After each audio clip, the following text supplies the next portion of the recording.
vrátiť na to miesto, čo sme videli tam hore. Aj tak sme už dosť ďaleko od dediny.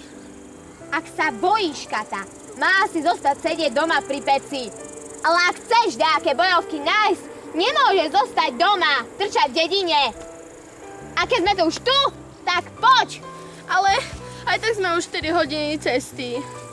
Môžeme tu zablúdiť, už sa stmieva, neboli by sme jediní. Možno aj viacej ľuďoch poskladal taký hnusný osud. To si celá ty, Kata.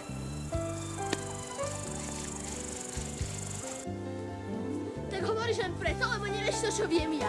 Nebolo to ani tak dávno, keď tu v tomto nedobrom lese zahynul jeden drevorúbač, Vasil.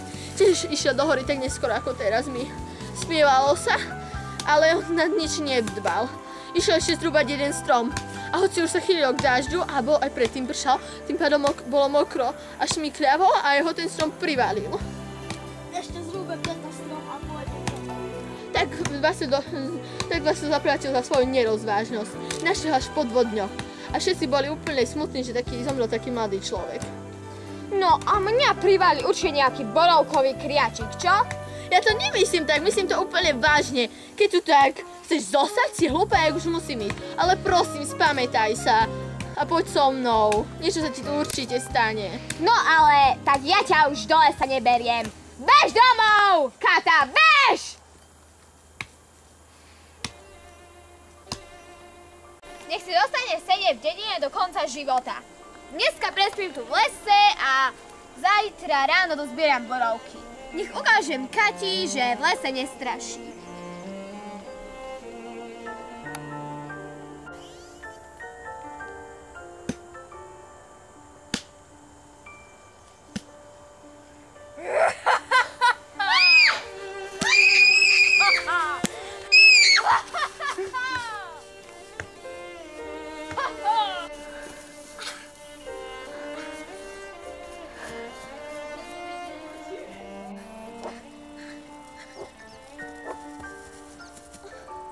Ja som ti hovorila, že nemáš chodiť do toho lesa tak neskoro večer. Teraz si na to doplatila.